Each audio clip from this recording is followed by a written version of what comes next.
Assalamu alaikum class. Hope you will be all fine. Hope you will be focusing on the study and the previous lecture of the plasma physics. Student, as previously we have started the next unit, the next chapter of the fluid theory. We were discussing about the fluid theory or the fluid characteristic of plasma.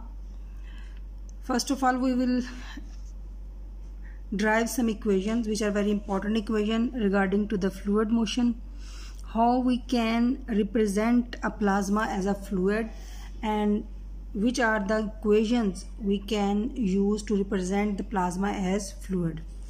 So first of all, we will derive this equation which is also known as fluid equation of plasma.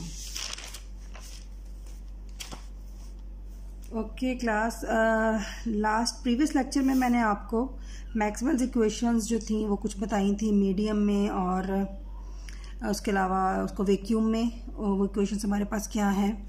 तो Maxwell's equation actually हमें क्या बताती है. Maxwell equation जो है वो हमें किसी भी प्लाज्मा की गिवन स्टेट पे इलेक्ट्रिक और मैग्नेटिक फील्ड के बारे में इंफॉर्मेशन देती हैं. ठीक है, लेकिन हमें ये भी देखना होता है कि जब हम किसी प्लाज्मा पे whenever electric and magnetic field is applied to a plasma, so what is the response of the plasma. ठीक है, कि इलेक्ट्रिक और अप्लाइड इलेक्ट्रिक और मैग्नेटिक फील्ड पे प्लाज्मा का रिस्पांस क्या है, या इलेक्ट्रिक और मैग्नेटिक फील्ड अप्लाई करने से प्लाज्मा का किस तरह से बिहेव करता है, उसके अंदर जो चार्ज पार्टिकल हैं वो किस तरह से बिहेव करते हैं. अब हमें पता है कि प्लाज्मा जो है उसमें वो कम्बिनेशन है, उसमें इलेक्ट्रॉन्स भी मौजूद हैं, उसमें आयंस भी मौजूद हैं, उसमें न्यूट्रल्स भी मौजूद हैं. तो जब भी आप इलेक्ट्रिक या मैग्नेटिक फील्ड अप्लाई करेंगे तो हर charge particle according to that जो है वो अपनी प्रॉपर्टीज़ के हिसाब से उसको रिस्पॉन्स करेगा. इलेक्ट्रिक फील्ड का रिस्पॉन्स और तरह से होगा, मैग्नेटिक फील्ड का रिस्पॉन्स और तरह से होगा. और इसके अलावा जो न्यूट्रल्स होते हैं वो आपको पता है वो इलेक्ट्रिक और मैग्नेटिक फील्ड को रिस्पॉन्ड नहीं करते. तो उनका फ्लूइड में जो प्लाज्मा के अंदर जो उनका इंटरेक्शन होगा कि वो थ्रू कोलिजन्स जो हैं वो एक दूसरे के साथ इंटरेक्ट करते हैं. ठीक है, तो फ्लूइड इक्वेशन ऑफ मोशन जो है वो कंप्लीट होती है. कुछ टर्म्स हैं जो उसमें ऐड होती हैं. तो उसमें सबसे जो पहली जो टर्म होगी वो होगी, जैसे कि आप यहाँ देख भी रहे हैं अपने बुक में, सबसे पहले जो हमें इसको एक्सप्लेन करना है, जिस चीज़ को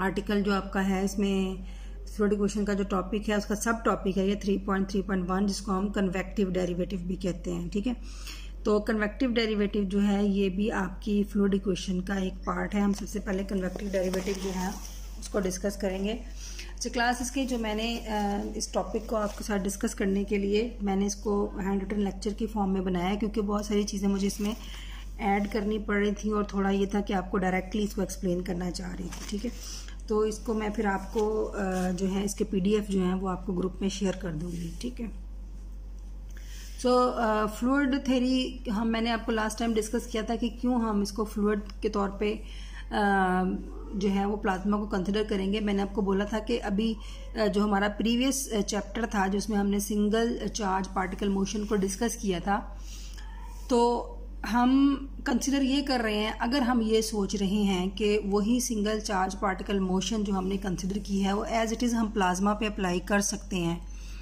कि तो ये ठीक नहीं है. क्योंकि नो डाउट प्लाज्मा के अंदर भी चार्ज पार्टिकल्स हैं, मतलब इलेक्ट्रॉन है या आयंस हैं और न्यूट्रल्स भी हैं. लेकिन एक सिंगल चार्ज पार्टिकल मोशन को हम as it is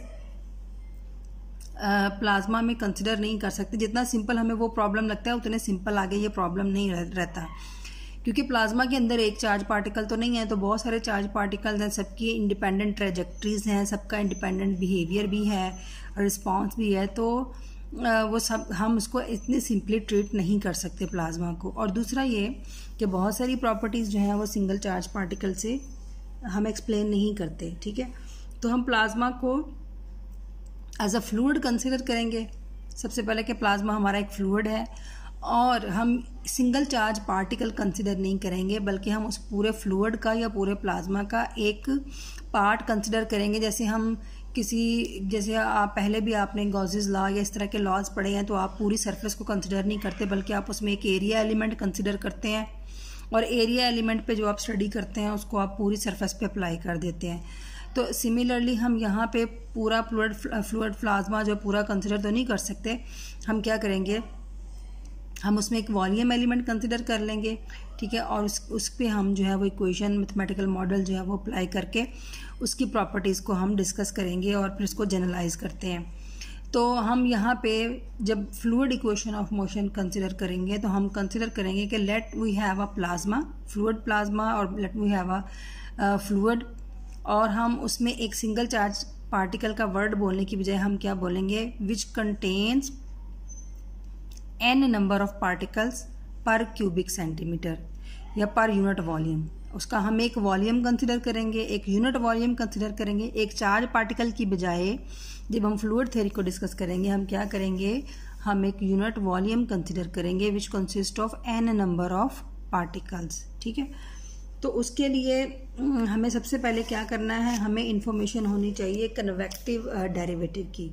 convective derivative जो है इसको हम इसलिए डिस्कस करते हैं कि ये ऐसा डेरिवेटिव है जो हम फ्लूइड्स के लिए अप्लाई करते हैं, और कन्वेक्टिव डेरिवेटिव एक ऐसा डेरिवेटिव है जिसको स्पेशली फ्लूइड्स के लिए डिस्कस किया जाता है। और जब भी हम इस डेरिवेटिव को किसी फिजिकल क्वांटिटी पे अप्लाई करते हैं तो ऑटोमेटिकली जब आप इसको डराइव करते हैं, आप ये टर्म इसका डेरिवेशन करेंगे तो आपको वहाँ पे वेलोसिटी की टर्म ऑटोमेटिकली इसमें अपेयर होगी, और वो वेलोसिटी की टर्म जो है उसे वो क्या होगी, वो फ्लूइड की वेलोसिटी होगी। तो इसलिए जो कन्वेक्टिव डेरिवेटिव है हम इसे किसी भी फ्लूइड पे अप्लाई करते हैं, ठीक है। तो लेट्स हम इसका जनरल फार्मूला देखते हैं और फिर हम इसको एज इट इज़ अपनी इक्वेशन ऑफ मोशन पे अप्लाई करेंगे, ठीक है जी। चलें, हम कंसिडर क्या कर रहे हैं, लेट्स सपोज हम एक फंक्शन कंसिडर करें g which is a function of position and time, ठीक है। अब g क्या है, g कोई भी फिजिकल क्वांटिटी है, फ्लूइड की कोई क्वांटिटी हो सकती है, कोई भी फिजिकल क्वांटिटी है, जैसे कोई वेलोसिटी है या कुछ भी, तो ये कोई फिजिकल क्वांटिटी है जो कि फंक्शन है पोजीशन और टाइम का, ठीक है। अब हम इसको कन्वेक्टिव डेरिवेटिव की जब हम बात कर रहे हैं बनाने के लिए, हम ये फंक्शन ऑफ टाइम भी है और फंक्शन ऑफ पोजीशन भी है, हम इसको डिफ्रेंशिएट करते हैं विद रिस्पेक्ट टू टाइम इस तरह से dg/dt। तो हम इसका जो डिफरेंशियल लिखेंगे वो इस तरह से लिख रहे हैं, पार्शियल g/पार्शियल t और पार्शियल g/पार्शियल x, और आगे जो भी आपका x का फंक्शन होगा उसका with respect to time derivative. ये इस g/t को डिफ्रेंशिएट करने का तरीका है जो हम यहाँ पे लिख रहे हैं। अब इसमें हम ये कंसिडर करें कि जो हमारा फ्लूइड जो है, जो भी हम ले रहे हैं, जो भी क्वांटिटी है वो उसकी पोजीशन जो है वो x है, तो हम ये 1 डायमेंशनल केस लिख रहे हैं। अगर हम इसी डिफ्रेंशिएशन को 2 डायमेंशन में लिखना चाहें तो फिर हम 2 डायमेंशन, यानी कि आपका जो g है, no g is a function of x, y and time.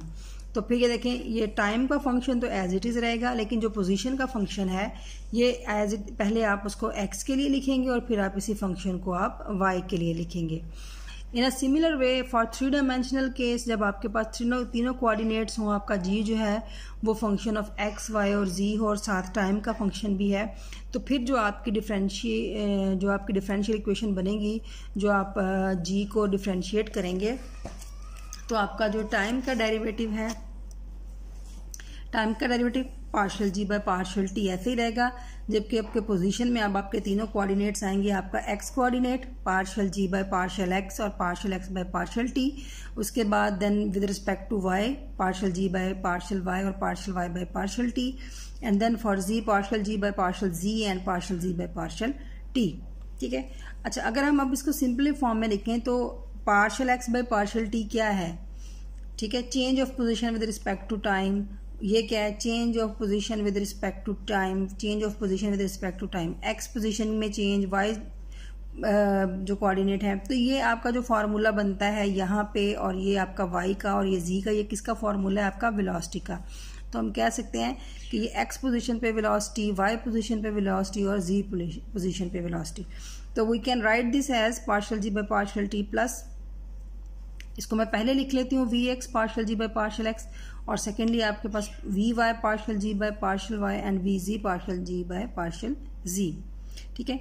तो अगर हम ये आपकी वेलोसिटी के components, x component, y component और z कंपोनेंट, अगर हम इसको वेक्टर फॉर्म में लिखें तो ये हमारे पास पूरी की पूरी ये जो मैं ब्रैकेट्स लगा रही हूँ, स्क्वायर ब्रैकेट्स, इस टर्म को अगर हम ओपन फॉर्म में लिखें तो ये हमारा कुछ इस तरह से बनता है कि ये वेक्टर और डॉट प्रोडक्ट है वेलोसिटी कंपोनेंट्स का और पार्शियल कंपोनेंट्स का, ठीक है। तो आप इसको अगर इस तरह से लिखें, हम लिख सकते हैं V X I plus V Y J plus V J K dot और partial G by partial X I, partial G by partial Y J, partial G by partial K, कि हम इसके ऑपरेटर को सेपरेट लिख सकते हैं, ठीक है। अगेन हम इसको सिंप्लीफाई मजीद करेंगे तो हम यहाँ से जी को यहाँ से कॉमन ले सकते हैं, ठीक है। तो ये जो आपके पास वेलोसिटी वेक्टर है और साथ में ये आपके पास क्या है, डेल ऑपरेटर है, जी को आपने बाहर लिया था, तो partial G by partial T plus V dot del G. तो इसका मतलब आपने अपना जो जी फंक्शन का डेरिवेटिव है उसको इस फॉर्म में लिखा, partial G by partial T plus V dot del G. तो ये जो हमारा फॉर्मूला है ये वाला, ये हमने क्या लिखा है, हमने जी फंक्शन को कन्वेक्टिव डेरिवेटिव की फॉर्म में लिखा है। और अब यहाँ पे देखें, जब हमने इसको स्टार्ट किया था तो हमने यहाँ पे कोई वेलोसिटी कंसिडर नहीं की थी, हम जस्ट जी को एक फंक्शन ले रहे हैं, कोई फिजिकल क्वांटिटी ले रहे हैं which is a function of velocity, which is a function of position and time. तो वहाँ से हमारे पास ऑटोमेटिकली इसमें वेलोसिटी v जो है वो जनरेट हो गई और इसको हम v को बोलते हैं कि ये हमारा जो v है ये हमारे जो भी हमने फ्लूइड कंसीडर किया है ये उसकी वेलोसिटी है। तो क्योंकि ये कन्वेक्टिव डेरिवेटिव जो है ये हम किसी भी फ्लूइड पे अप्लाई कर सकते हैं और किसी भी फिजिकल क्वांटिटी के लिए इसको लिख सकते हैं, तो इसलिए ये डेरिवेटिव जो है वो इम्पॉर्टेंट है प्लाज्मा को जब हम एज अ फ्लूइड ट्रीट करते हैं, तो वहाँ पर हम इस क्वान्टिटी को ऐड करेंगे, ठीक है जी। अब आ जाते हैं हम उस इक्वेशन की तरफ जो हम ड्राइव करना चाहते हैं, जो हमें बनानी है, यानी कि फ्लूइड इक्वेशन ऑफ प्लाज्मा और equation of motion of plasma. तो पीछे हमने अभी पढ़ा है सिंगल चार्ज पार्टिकल मोशन, जब आपने पढ़ी थी सिंगल चार्ज पार्टिकल मोशन तो आपने ये इक्वेशन पढ़ी है। इसको हम लॉरेंस फोर्स भी बोलते हैं, इसको हम सिंगल चार्ज पार्टिकल के लिए इक्वेशन ऑफ मोशन भी बोलते हैं in the presence of electromagnetic field, यानी कि जब आपका चार्ज पार्टिकल किसी ऐसी जगह पे हो या जब ऐसे एनवायरनमेंट में हो जहाँ पे इलेक्ट्रिक फील्ड भी लग रही है उस चार्ज पार्टिकल के ऊपर, मैग्नेटिक फील्ड भी लग रही है, तो इलेक्ट्रोमैग्नेटिक फील्ड दोनों जब उस पर लग रही होंगी तो नेट फोर्स जो होगी उस चार्ज पार्टिकल के लिए वो ये होगी और इसको हम लॉरेंस फोर्स भी बोलते हैं, ठीक है।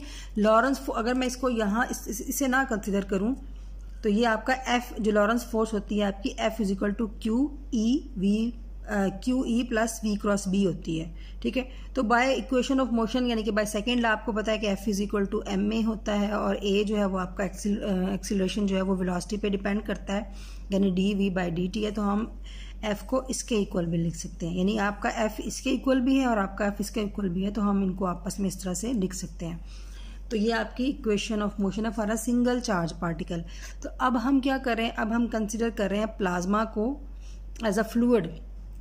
हमारा प्लाज्मा क्या है, वो एक फ्लूइड है और हम कहते हैं कि जो हमारा fluid consist of n number of particles per unit cube, उसके हर यूनिट क्यूब में जो नंबर ऑफ पार्टिकल्स हैं वो ज़्यादा है, यानी n है।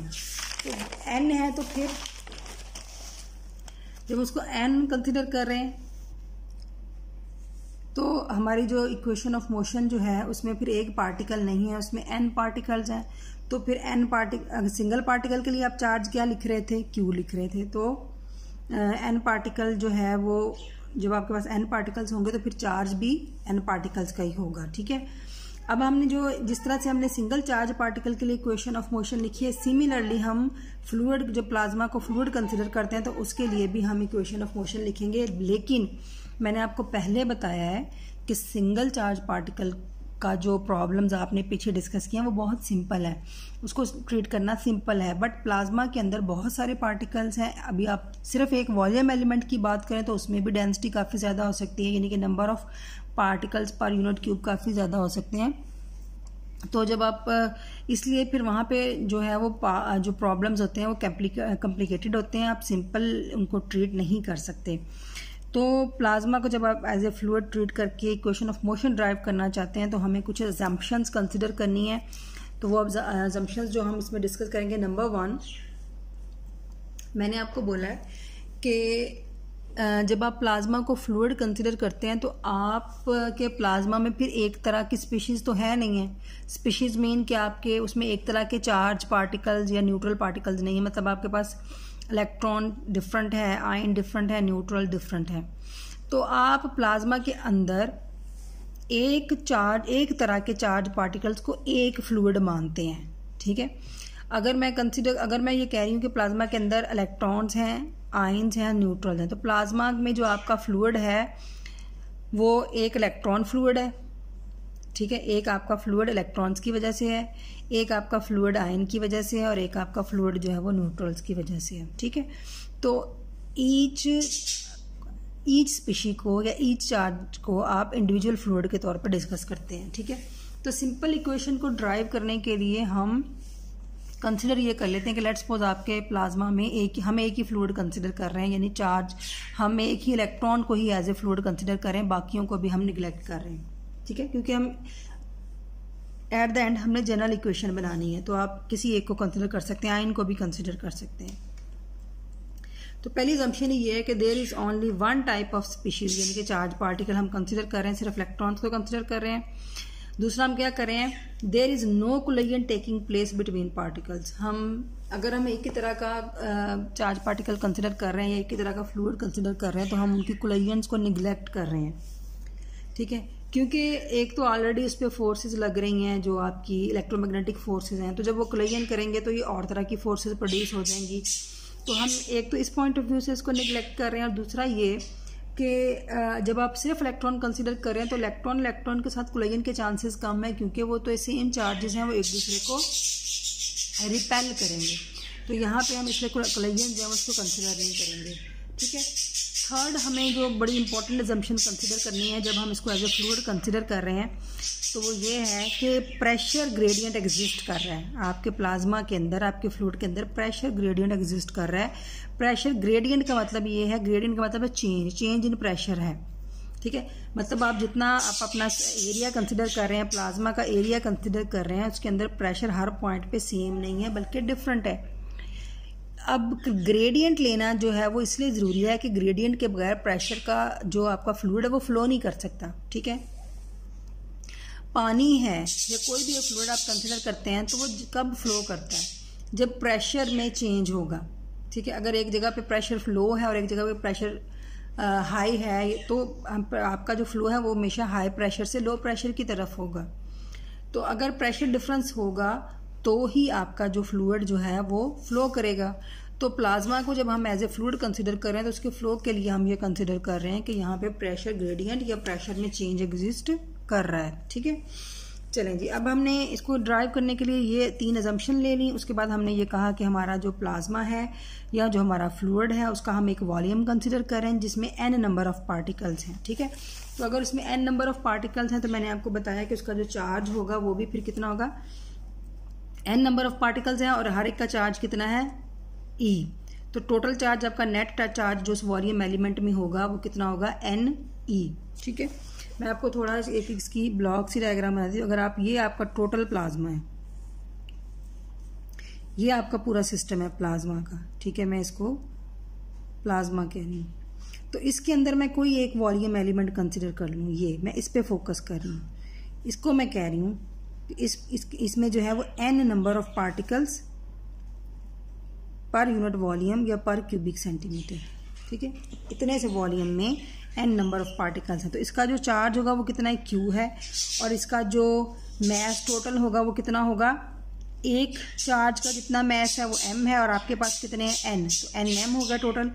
अच्छा जी, एक पार्टिकल के लिए जब आप एक पार्टिकल की वेलोसिटी कंसिडर करते हैं तो वो v है, लेकिन जब हम पूरा ये एक यूनिट की बात कर रहे हैं, हम एक यूनिट पे फोकस कर रहे हैं, तो इस फ्लूइड का ये यूनिट मूव कर रहा है, तो फिर हम यहाँ पे एवरेज वेलोसिटी लेंगे। एवरेज वेलोसिटी को हम डिफरेंशिएट करने के लिए u से रिप्रेजेंट करेंगे, ठीक है। अच्छा जी, अब आपकी जो इक्वेशन ऑफ मोशन जो मैंने आपको सिंपली बोला वो क्या होती है, F = ma होती है, ठीक है। नेट फोर्स जो है वो F = यहाँ पे इसी चार्ज पार्टिकल पे जब हम total net force due to the all n charge particle consider करेंगे तो वो आपको पता है वो कितनी होती है, F = ma होती है। तो मैं F नेट लिख रही हूँ, ma की बजाय यहाँ पे मैं क्या लिखूंगी, na, क्योंकि अब n नंबर ऑफ पार्टिकल्स हैं और हम उसकी जो वेलोसिटी ले रहे हैं उस वॉल्यूम एलिमेंट की एवरेज वो u है, ठीक है। तो पहले तो हमने सिंपल वहां पे लिखा था जब आप सिंगल चार्ज पार्टिकल की इक्वेशन लिखते हैं तो आप सिंपली लिखते हैं mdv/dt is equal to Q E plus V cross B. लेकिन अब यहाँ पे हमारे पास एक फोर्स नहीं है, यहाँ पे हमारे पास दो तरह की फोर्स है। नंबर वन, आपके पास इलेक्ट्रोमैग्नेटिक फील्ड मौजूद है, यानी कि इलेक्ट्रिक और मैग्नेटिक फील्ड मौजूद है, तो एक फोर्स उनकी वजह से होगी जिसको हम F1 कहेंगे। दूसरी फोर्स ये जो आपके पास है ये किस वजह से, कि जब आपके पास वहाँ पे प्रेशर में चेंज एग्जिस्ट कर रहा है तो चेंज ऑफ प्रेशर की वजह से जो फोर्स लगेगी, तो इन दोनों को हम नेट फोर्स लेंगे। ठीक है, तो ये पहली फोर्स तो आपकी इलेक्ट्रोमैग्नेटिक फील्ड फोर्स है, तो वही फोर्स है जो आप पहले पढ़ते आए हैं, पीछे डिस्कस करते हैं, यानी कि F1 जो है वो आपकी NQ। अब सिर्फ Q नहीं लिखना, बल्कि क्योंकि आप तमाम नंबर ऑफ पार्टिकल्स फ्लूइड के लिए लिख रहे हैं तो NQ E प्लस, और वेलोसिटी भी आप उसकी एवरेज वेलोसिटी लिखेंगे U क्रॉस B। तो ये आपकी है इलेक्ट्रोमैग्नेटिक फोर्स जिसको आप F1 कह रहे हैं। अब हमने कैलकुलेट करना है F2 जो प्रेशर की वजह से है। ठीक है, तो प्रेशर का फार्मूला आपके पास क्या आता है, फोर्स पर यूनिट एरिया। अगर आप यूनिट एलिमेंट ले रहे हैं, यूनिट क्यूब ले रहे हैं, तो उसका जो एरिया कितना होगा, अगर आप फ्लूइड की, अगर आप कह रहे हैं कि ये आपका एक्स डायरेक्शन में फ्लूइड है, फ्लो कर रहा है, और आपने इसका यूनिट एरिया यानी पर नॉर्मल जो आपका प्रेशर में होता है नॉर्मल एरिया, तो वो उसका जो एरिया है वो dy/dz होगा, फोर्स पर यूनिट एरिया। अगर हम जो प्रेशर ग्रेडियंट है, जो प्रेशर चेंज हो रहा है, जो इसमें वेरिएशन है वो एक्स डायरेक्शन में है, तो हम इसको विद रिस्पेक्ट टू एक्स जब डिफरेंशिएट करेंगे तो dp/dx इज इक्वल टू, तो इधर भी df/dx dy/dz। अब आपका ये तीनों चीज़ें मिलके आपको क्या दे रही हैं, वॉल्यूम दे रही हैं। dp/dx is equal to df/dv। तो ये आपका प्रेशर ग्रेडियंट यानी चेंज इन प्रेशर जो है वो किसके इक्वल आ गया, फोर्स पर यूनिट वॉल्यूम के। ठीक है, तो यहाँ पे आप जो F2 की बात कर रहे हैं, ये आप कह रहे हैं कि आप F2 क्या है, force due to change in pressure. तो फोर्स जो है वो चेंज इन प्रेशर की वजह से वो फोर्स आपके पास क्या आई, df/dv। अच्छा, अब इनकी ये इसके इक्वल आ गई, यानी कि आपका चेंज इन प्रेशर जो है वो किसके बराबर आएगा, फोर्स पर यूनिट वॉल्यूम के। तो क्या आपकी यही फोर्स जो है, क्या ये आपने इसका मैग्नीट्यूड निकाल लिया है, इसकी डायरेक्शन भी अगर आप देखें, अगर आप कोई बॉल कंसिडर कर लेते हैं जिसे आप कंप्रेस कर सकते हैं, या आप कोई बैलून कंसिडर कर सकते हैं, इसके अंदर गैस फिल है, अगर आप इस पर फोर्स लगाएं फिंगर के साथ या इसको प्रेस करें तो ये अंदर की तरफ ऐसे प्रेस हो जाएगा। ठीक है, तो आपने फोर्स जो है वो डाउनवर्ड डायरेक्शन में लगाई है, जबकि जो इसके अंदर प्रेशर है वो इसको एक्सपैंड कर रहा है, वो इसको बाहर की तरफ निकालने की कोशिश करता है। तो यहाँ पे जो फोर्स है और जो प्रेशर है वो एक दूसरे के ऑपोजिट डायरेक्शन में है, इसलिए ये जो फोर्स होगी पर यूनिट वॉल्यूम ये नेगेटिव dp/dx के इक्वल होगी। ठीक है, तो इसको हम इस तरह से लिख सकते हैं, force per unit volume is equal to minus dp/dx। ठीक है, तो यही हमने बोला कि ये फोर्स पर यूनिट वॉल्यूम है जो कि चेंज इन प्रेशर की वजह से है, तो इसलिए हम इसको क्या बोलेंगे, ये आपकी F2 फोर्स है जो कि माइनस जो कि चेंज इन प्रेशर की वजह से है। ठीक है, तो वन डायमेंशन में जब हमने x की बात की है तो हमने इसको dp/dx लिखा है, अगर हम इसको 3 डायमेंशन में लिखें तो फिर हम F2 is equal to minus grad p या डेल p की फॉर्म में इसको लिखेंगे। ठीक है, तो अब ये हमारी F1 वो थी इलेक्ट्रोमैग्नेटिक फोर्स, ये आपकी F2 हो गई। तो आपकी जो Fnet का फार्मूला है उसमें आ जाएगा mn/du/dt is equal to NQ E plus V cross B और माइनस ग्रेड p, ये आपकी नेट फोर्स आ गई। अब देखें जो u है वो आपकी एवरेज वेलोसिटी है, ये कोई फिजिकल क्वांटिटी है। अब u जो है ये हम, क्योंकि ये सारी इक्वेशन 3 डायमेंशन फॉर्म में लिख रहे हैं और ये टाइम के साथ भी वेरी कर रही है, तो ये आपका इसका मतलब है कि u जो है वो function of x, y, z and t है। तो अभी क्योंकि फंक्शन ऑफ पोजीशन, कोऑर्डिनेट्स और टाइम भी है, तो हम इस पर कन्वेक्टिव डेरिवेटिव जो हमने पहले ड्राइव किया वो अप्लाई कर सकते हैं। तो एज इट इज़ हम इस पर कन्वेक्टिव डेरिवेटिव हम du/dt की जगह पे हम क्या लिख रहे हैं, पार्शल u/पार्शल t plus u.v into u, ये हमारा कन्वेक्टिव डेरिवेटिव आ गया, is equal to NQ E plus u cross b minus del p। तो ये आपकी required equation of motion of plasma है।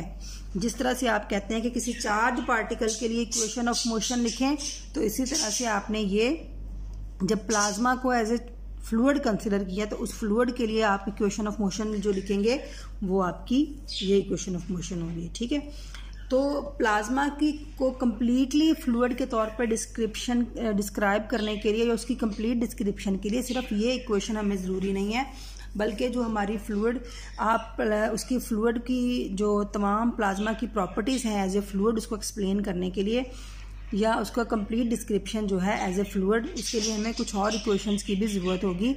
तो ये अभी हमने सिंपल उसकी एक इक्वेशन निकाली है जिसको हम इक्वेशन ऑफ मोशन बोलते हैं, ठीक है। तो फ्लूइड के तौर पे अगर आपका प्लाज्मा बिहेव करता है तो सिर्फ ये वो इक्वेशन है वो जो सिर्फ उसके फ्लो को या उसकी मोशन को डिस्कस कर रही है। इसके अलावा भी हमें दो इक्वेशन जो है वो ड्राइव करके इसमें ऐड करनी है, तो फिर हम complete description of plasma as a fluid जो है वो कर सकेंगे, ठीक है। वो मैं नेक्स्ट वीडियो में इसको शेयर करूँगी। ओके क्लास, अल्लाह हाफ़िज़।